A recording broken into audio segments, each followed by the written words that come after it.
नमस्कार दोस्तों, स्वागत है आप सभी का।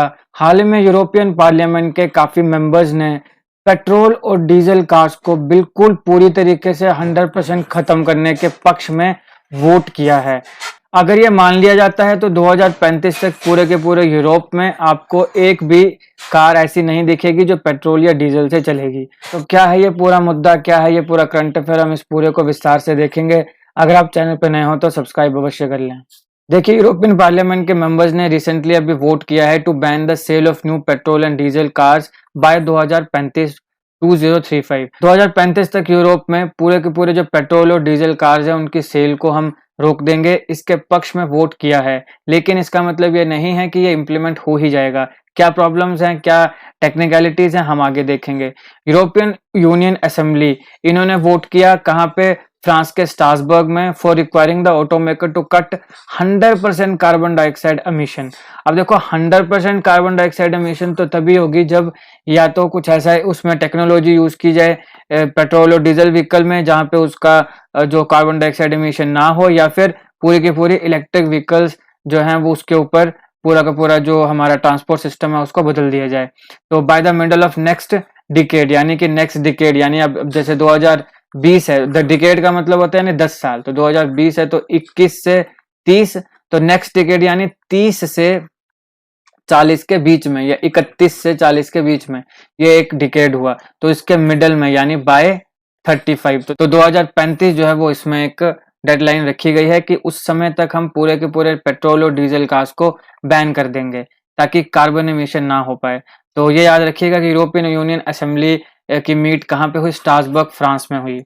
अगर इसे सारे के सारे देशों के द्वारा एक्सेप्ट कर लिया जाता है तो जो 27 नेशन यूरोपियन यूनियन है, ये भी याद रखिएगा कि यूरोपियन यूनियन में कितने देश आते हैं? 27। तो 27 नेशन का जो यूरोपियन यूनियन है उसमें कोई भी कार ऐसी नहीं होगी जो गैसोलीन या डीजल पे चलेगी। इससे पहले भी इस प्रकार के प्रपोजल आए हैं, जैसे कि 90% तक की CO2 इमिशन को कट किया जाए 2035 तक, लेकिन उसको कुछ लॉ मेकर्स ने रिजेक्ट कर दिया था। अभी यहाँ पे यूरोप जो है ये बैन क्यों कर रहा है? To stepping up the fight against climate change by faster development of electric vehicles, कि हमारी जो फाइट है क्लाइमेट चेंज के खिलाफ उसको रोकने के लिए, तो उसमें हम एक और स्टेप जो है फर्दर वो आगे बढ़े ताकि जल्दी से जल्दी जो कार्बन इमिशन है उसको कम किया जाए, ताकि क्लाइमेट चेंज जो है उसको रोका जाए। और ये कब होगा? By faster development of electric vehicle. जितनी ज्यादा इलेक्ट्रिक व्हीकल्स बनेंगी और रोड पे आपको दिखेंगी तो उतना ज्यादा जो है वो जल्दी से हम कार्बन एमिशन को कंट्रोल कर पाएंगे जो कि व्हीकल से होती है, और उससे ज्यादा हम उससे क्या कर पाएंगे? क्लाइमेट चेंज को हम कंट्रोल कर पाएंगे। लेकिन अभी ये यूरोपियन यूनियन की पार्लियामेंट के द्वारा इसको के ऊपर वोट हुआ है। अभी यहां से ये जो 27 कंट्रीज हैं, नेशंस हैं, वहां पे जाएगा और वहां पे फिर जाके इसको एक्सेप्ट किया जाएगा। अगर यहाँ पे नेगोशिएशन होगी और अगर ये एक्सेप्ट करते हैं तभी जाके फिर फाइनल लॉ जो है वो बनाया जाएगा। तो members of European Parliament are still required to negotiate, वार्तालाप करना, the final law with ministers from 27 national governments in Europe. ये तो एक आ गई पूरे के पूरे यूरोप की पार्लियामेंट।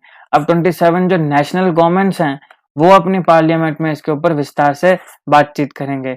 फिर अगर वो सारी की सारी एक्सेप्ट करती हैं तब जाके फिर इसको जो है वो एग्जीक्यूट किया जाएगा। तो फाइनल शेप जो है इस लॉ की will be determined through negotiation in 2022 itself, कि ये जो इन देशों में नेगोशिएशन होनी है अपने अपने पार्लियामेंट्स में, ये भी 2022 में ही होगी। इसको ये प्रतिबद्ध किया गया है कि ऐसा नहीं है कि चलो ठीक है कर लेंगे, 23 में कर लेंगे, 24 में कर लेंगे, ऐसा नहीं है। 2022 में ही सारे के सारे देशों को जो भी यूरोपियन यूनियन के अंदर आते हैं उन्हें इसके ऊपर विस्तार से बात करनी पड़ेगी। If this agreement is reached it will and the use of combustion engine car in Europe. ये बहुत इंपॉर्टेंट और सिग्निफिकेंट चीज होने वाली है। अगर इस एग्रीमेंट को एक्सेप्ट कर लिया जाता है तो फिर जितने भी कंबस्शन इंजन कार्स हैं वो सारी की सारी खत्म हो जाएंगी, एंड हो जाएंगी पूरे यूरोप में। क्या ये पॉसिबल है? देखो, अब नेगोशिएशंस क्या होती हैं 27 कंट्रीज में उनके गवर्नमेंट्स के द्वारा पार्लियामेंट में, वो देखने लायक है। जो भी चीजें निकल कर आएंगी निश्चय ही मैं आपको बता दूंगा। लेकिन अब देखो, ये कार इंडस्ट्री भी बहुत बड़ी इंडस्ट्री है, ठीक है ना, करोड़ों अरबों की इंडस्ट्री है। तो ऐसा नहीं है कि मतलब इतना भी आसान नहीं है इसको पूरी तरीके से इम्प्लीमेंट करना, समझ रहे हो? क्योंकि जो ऑलरेडी इतनी बड़ी बड़ी कार कंपनीज हैं जो इतना पैसा कमा रही हैं, ऑडी, मर्सिडीज एंड ऑल, तो वहां से थोड़ा कोई कुछ ना कुछ रिस्ट्रिक्शन तो शायद देखने को मिले, पहली चीज। दूसरी चीज कि जब हम इलेक्ट्रिक व्हीकल्स की बात करते हैं तो देखो यार, इलेक्ट्रिक व्हीकल्स जो है ना, अब ये कुछ तो कंसर्न निकल के आ रहे हैं, जैसे इंडिया में हमने देखा कि कई जगह आग लग जा रही है, लेकिन फिर भी सारों में आग नहीं लगती, मतलब कुछ एक अपवाद हो सकता है, लेकिन आम जनमानुस इसको एक्सेप्ट कर पाता है कि नहीं, वो देखने लायक है। फॉर एग्जाम्पल, अगर मान लो आप, जैसे ए एक जगह है जहां पे आपका मकान है, आपका घर है, यहाँ पे आप रहते हो। एक बी जगह है, यहाँ पे आपका एक ऑफिस है, यहाँ पे आप काम करते हो। तो यहाँ पे आपको पता है कि मुझे पॉइंट ए से पॉइंट बी जाना है, तो यहाँ पे क्या है, आपको डिजायर्ड जो आपका डिस्टेंस है वो डिफाइंड है। आपका डिस्टेंस क्या है, आपका डिस्टेंस डिफाइंड है कि मुझे पॉइंट ए से पॉइंट बी जाना है। उसके लिए फिर आप देखोगे कि अच्छा, मेरे को इतनी चार्जिंग चाहिए, इतनी चार्जिंग पे मेरे को इतना किलोमीटर्स मैं चल सकता हूँ। तो जब आपका डिस्टेंस डिफाइंड है वहां पर, तो आप इजीली इलेक्ट्रिक व्हीकल्स का यूज कर सकते हो।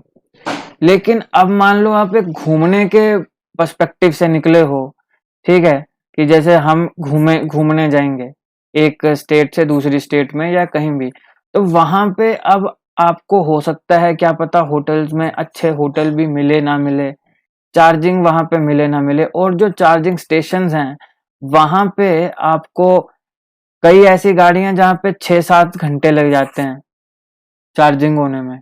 अब अगर आप नॉर्मल गाड़ी में जा रहे हो, आपको पता है पेट्रोल पंप में जाना है, कितना की रुक लोगे, 4 मिनट, 5 मिनट, 10 मिनट, वहां पे 6-7 घंटे।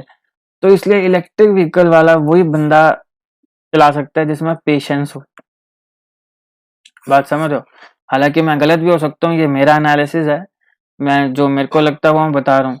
तो ऐसा हो सकता है, अगर मैं इंडिया के पर्सपेक्टिव में कहूँ, तो ऐसा हो सकता है कि मान लो आपके पास एक कार है, अब आपका मन किया कि मैंने दूसरी कार भी लेनी है, तो ऐसा हो सकता है कि दूसरी कार अगर आप जो लें वो इलेक्ट्रिक लें, क्योंकि आपको पता है कि मेरे को एक डिफाइंड डिस्टेंस में जाना है। लेकिन अगर आप कहीं घूमने जा रहे हैं, कि घूमने के मन से निकले हैं घर से, जहां रुकेंगे वहां रुकेंगे, तो उस केस में फिर इलेक्ट्रिक व्हीकल के साथ थोड़ी समस्या हो जाएगी। ये मैं आपको इंडिया के पर्सपेक्टिव में कह रहा हूँ। यूरोपियन यूनियन के पर्सपेक्टिव में भी या यूरोपियन कंट्रीज में भी कश्मकश ऐसा ही होता होगा। इसलिए ये कहना कि 100% ही इलेक्ट्रिक व्हीकल हो जाए, तो ये थोड़ा सा मुझे लगता है कि शायद इतना फिजिबल, मुझे ऐसा लगता है कि नहीं है या नहीं होगा। बाकी इसको किस प्रकार से इम्प्लीमेंट किया जाता है वो देखना होगा। आपका इस पर क्या विचार है, आप भी अपना कमेंट बॉक्स में जरूर बताइएगा। अब देखो, ईयू लॉ मेकर जो है, इन्होंने पहले इंडोर्स किया था कि हम 55% कार्बन डाइऑक्साइड की जो इमिशन है उसको रोकेंगे ऑटोमोबाइल इंडस्ट्री में 2030 तक, 21 के कंपैरिजन में। यानी कि 2021 में जितना ऑटोमोबाइल्स रिलीज करती हैं कार्बन डाइऑक्साइड, उसमें 55% डिक्रीज आना चाहिए 2030 तक। तो एक तो ये था। अब ये जो मूव यूरोपियन यूनियन ने चला है, इससे क्या होगा, this gonna deepens an existing obligation on car industry to decrease CO2 emission by 37.5% on an average by the end of this decade। ठीक है, कि इतनी हमने, मतलब कि जो कार्बन एमिशन है ऑटोमोबाइल इंडस्ट्री में, उसको हमने कम करना है इस डिकेड के अंत तक, यानी कि 2029-30 तक आते आते। अब अगर हम बात करें यूरोपियन पार्लियामेंट की, तो यूरोपियन पार्लियामेंट का हेडक्वार्टर है स्ट्रासबर्ग, फ्रांस में, इसीलिए यहीं पे इनकी मीटिंग हुई और यहीं पे इनकी वोटिंग हुई। इसको कब इस्टेब्लिश किया गया था? इट वाज फाउंडेड इन मार्च 1958। 19 मार्च 1958 को इसको फाउंड किया गया था, किसे? यूरोपियन पार्लियामेंट को। तो ये डेट रखना चाहें याद रख सकते हैं। पार्लियामेंट में 705 मेंबर्स आपको देखने को मिलेंगे। सेकेंड लार्जेस्ट डेमोक्रेटिक इलेक्टोरेट है ये पूरी दुनिया में, वर्ल्ड वाइड। तो सेकेंड लार्जेस्ट डेमोक्रेटिक इलेक्टोरेट कौन है? European parliament. हेडक्वार्टर कहाँ है? स्ट्रासबर्ग, फ्रांस में। कितने मेंबर्स है? 705। और कब इसको फाउंड किया गया था? 19 मार्च 1958 में। ये था इस टॉपिक का एनालिसिस। आई होप आपको वीडियो अच्छी लगी हो। अगर आपको अच्छी लगे तो लाइक करिएगा, शेयर करिएगा और ऐसे जीके वीडियोस के लिए हमारा चैनल सब्सक्राइब करिएगा। Thank you for watching.